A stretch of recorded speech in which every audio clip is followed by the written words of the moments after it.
अगर एक दिन पाकिस्तान के दरियाओं का पानी कम होना शुरू हो जाए तो क्या होगा? क्या भारत वाकई पाकिस्तान का पानी रोक सकता है? अगर ऐसा हुआ तो इसका असर सिर्फ खेतों पर नहीं, बल्कि करोड़ों लोगों की जिंदगी, मैशियत और खुराक पर भी पड़ेगा। यही वजह है कि आज एक बार फिर सिंध ताश महादेव पूरी दुनिया की तवज्जो का मरकज बना हुआ है। सन 1947 में बरसगीर की तकसीम के बाद सिर्फ जमीन ही तकसीम नहीं हुई, बल्कि दरियाओं का पानी भी एक बड़ा मसला बन गया। कई अहम दरिया भारत से निकलकर पाकिस्तान में दाखिल होते हैं। इब्तदा में दोनों ममालिक आर्जी इंतजाम के तहत पानी इस्तेमाल करते रहे, लेकिन जल्द ही इख्तलाफात बढ़ने लगे। एक वक्त ऐसा भी आया जब पानी की फराहमी मुतासर हुई, जिसके बाद पाकिस्तान को खदशा पैदा हुआ कि मुस्तकबिल में पानी को दबाव डालने के लिए इस्तेमाल किया जा सकता है। इसी मसले के हल के लिए आलमी बैंक की निगरानी में कई साल तक मुज़ाकरात हुए। आखिरकार 19 सितंबर 1960 को पाकिस्तान के सदर अयूब खान और भारत के वजीर आजम नेहरू ने सिंध ताश माहदे पर दस्तखत किए। इस माहदे के तहत रावी, ब्यास और सतलुज भारत के हिस्से में आए, जबकि सिंध, झेलम और चनाब का पानी का हक पाकिस्तान को दिया गया। भारत को इन दरियाओं पर महदूद शराइत के साथ पास मंसूबे बनाने की इजाज़त दी गई, लेकिन पाकिस्तान के हिस्से को पानी को मुस्तकिल तौर पर रोकने या मोड़ने की इजाज़त नहीं दी गई। ये मुआहिदा इसलिए तारीखी समझा जाता है कि पाकिस्तान और भारत के दरमियान कई जंगें हुई, तल्लुकात बार बार खराब हुए, लेकिन इसके बावजूद ये मुआहिदा कई दहाइयों तक कायम रहा। वक़्त के साथ दोनों ममालिक के दरमियान पानी के अमले पर नए इख्तलाफात सामने आने लगे।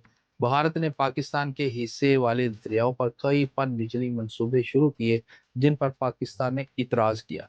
पाकिस्तान का मौक़िफ़ था कि इन मंसूबों से पानी के बहाव पर असर पड़ सकता है, जबकि भारत का कहना था कि वो मुआहिदे के मुताबिक अपने कानूनी हक इस्तेमाल कर। जब भी किसी मंसूबे पर अख्तलाफ बढ़ा तो मामला आलमी बैंक, गैर जानबदाराना माहिरीन या बैन अवी सालसी के फोरम्स तक पहुँचा।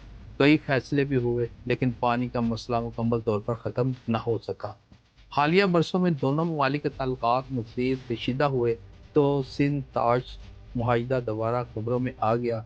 भारत की तरफ से मुआहिदे पर नज़रसानी के बयानात सामने आए, जबकि पाकिस्तान ने कहा कि ये एक बैन अवी मुआहिदा है और इसे एक तरफा तौर पर ख़त्म या तब्दील नहीं किया जा सकता।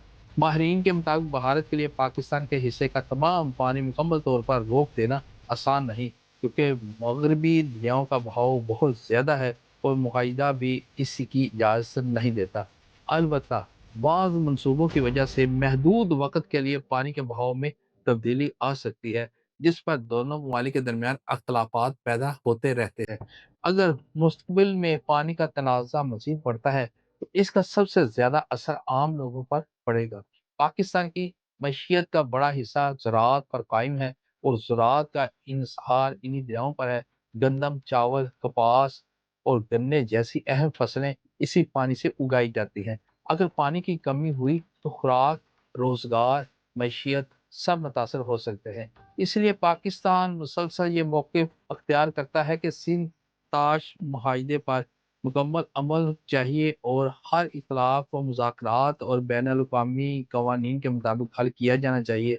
दूसरी तरफ भारत का कहना है वो मुआहिदे के तहत अपने हकूक़ इस्तेमाल कर रहा है। आज भी सिंध ताश मुआहिदा जनूबी एशिया की सबसे अहम मुआहिदों में शुमार होता है, क्योंकि इसका तल्लुक सिर्फ दरियाओं से नहीं, बल्कि करोड़ों लोगों की ज़िंदगी, ज़राअत, मईशत और खित्ते की अमन से भी है। आने वाले बरसों में ये देखना होगा कि दोनों ममालिक इस तनाज़े को बातचीत से हल करते हैं या पानी का मसला मज़ीद पेचीदा होता जाता है। एक बात वाज़ह है कि पानी सिर्फ़ एक कुदरती वसीला नहीं, बल्कि जनूबी एशिया के मुस्तक़बिल का सबसे अहम मसला भी बन चुका है।